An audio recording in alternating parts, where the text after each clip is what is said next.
ওটা 40টা আছে, একটা কম আছে। উড়িয়ে দাও, উড়িয়ে দাও, ফুললি উড়িয়ে দাও। আমরা যখন খালাতো মামাতো ভাই বোন সবসময় যখন একলাগে ওই তখন কোনো না কোনো খাওন খাইতে মন চায়।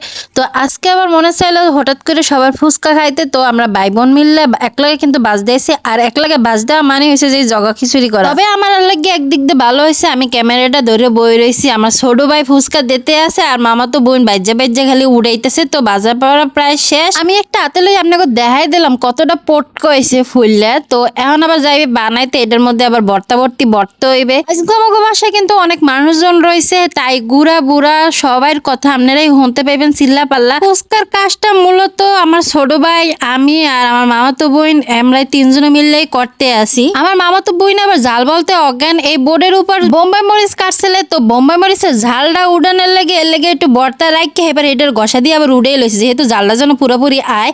তো এদিকে আবার টক বানানো হয়ে গেছে। আমার মা যেহেতু বইনেগোর মধ্যে বড়, তাই তার বাসায় কিন্তু সবাই বেশি বেগে আয়, আর আমাকে বাসায় কিন্তু বেশি ঘুরে জোরে হয়। এবার আবার আমার মামাতো বোন ফুচকার মধ্যে ভর্তাগুলো বড় শুরু করে দিয়েছে, যেহেতু ওর টাইম শর্ট, ও আবার দৌড়াইবে। তবে মাঝে মধ্যে আত্মীয় স্বজনরা ভাই বোনরা একত্রিত হইলে কিন্তু খুবই ভালো লাগে, আনন্দ ফুর্তি হয়। তো আমরা এই আনন্দ ফুর্তি করে যে ফুচকা খাইতে আসি, বানাইতে আসি, খুবই ভালো লাগতে আছে। এই ভিডিওটা হচ্ছে যে অনেক আগে, তখন আমাকে গুলো অনেক ছোট, ওর কান্নার আওয়াজটা কিন্তু আপনারা পাইবেন।